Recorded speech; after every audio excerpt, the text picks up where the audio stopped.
सिंधुदुर्ग जिल्ह्यासह इतर जिल्ह्यातील ताज्या घडामोडी पाहण्यासाठी सिंधुदुर्ग 24 तासला सबस्क्राईब करा आणि बेल आयकॉनवर क्लिक करा। सिंधुदुर्ग 24 तास सदैव तुमच्या सोबत। पुढील बातमी पाहणार आहोत विस्तारात। पंतप्रधान नरेंद्र मोदी यांच्या इंधन टंचाई आणि सोने खरेदी संदर्भातील वक्तव्यावरून राहुल गांधी आणि एकनाथ खडसे यांनी केलेल्या टीकेला जोरदार प्रत्युत्तर देण्यात आले आहे। आयात कमी करून निर्यात वाढवणे हे अर्थव्यवस्था मजबूत करण्याचे धोरण असल्याचे सांगत राहुल गांधी यांना यश अपयशातील फरक समजत नाही अशी टीका करण्यात आली।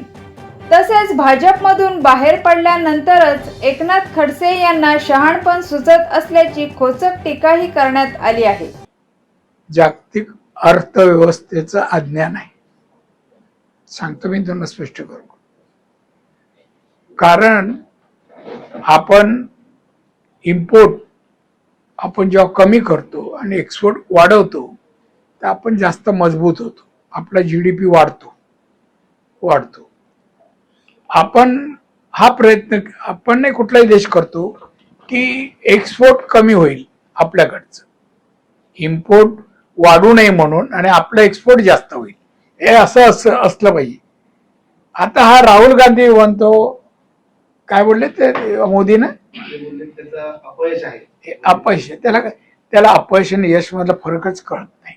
एवढा बुद्धू राजकारण मी नाही पाहिलं, खरं सांगतो।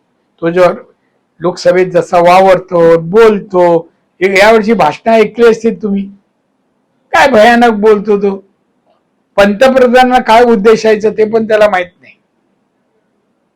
तुझ्या इकडचे जे काँग्रेसच्या राजवटीत जे झालं ना, सत्ता चालत होती, ते यश तेव्हा मिळवलं असतं ना तर तुमच्या पक्षाची ही दशा झाली नसती। जसे खडसेला बीजेपीने हातून बाहेर काढलं म्हणून त्यांना शहाणपणा सुचलाय। खडसे चालेल रिटायरमेंट, त्या लोक याची टीका फक्त मोदीना कसं कुठल्या अडचणीत आणता येईल हे प्रयत्न करतायत, पण ते कधीच येणार नाही। आता मोदींनी सांगितलं आपल्या गोष्टी वापरा, चुकीचं काय? मार्केटिंग वाढवायला आपल्या लोकांचं उत्पन्न। आता आपण ते काय ह्याला जाणार का इटलीला आम्ही घ्यायला, काय आणि काय त्यांचं मार्केट स्ट्रॉंग करायला? प्रत्येक देशाचा माणूस प्रयत्न करतो आपला एक्सपोर्ट वाढायला, पण तो जाहीर करून नाही।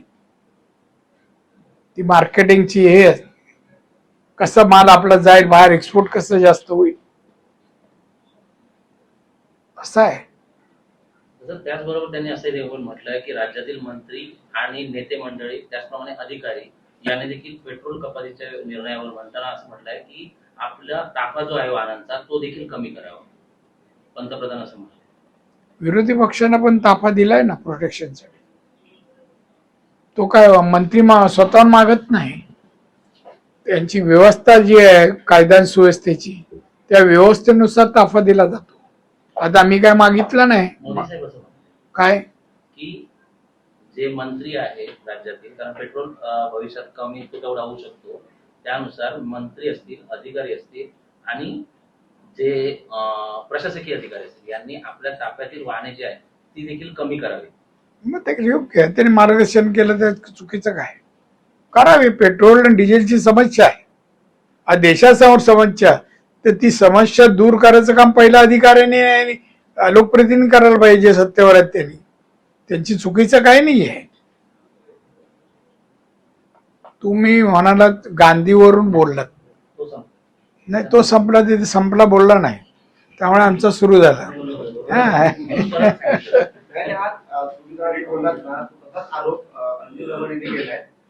कोण? जाऊ दे रे, तू काही सगळ्या लोकांचे काय आहे ती रे, तिला कामधंदे काय? हे एकच कामधंदे आहे। मग दादा, सध्या सिंधुदुर्ग जिल्ह्यातील म्हणजे कोकण किनारपट्टीच्या भागातील आंबा बागायतदार चिंतेत होता आणि त्याचप्रमाणे जो शासनाने जो निधी जो मंजूर केलेला होता तो 2200 रुपये एकरी होता, हेक्टरी होता।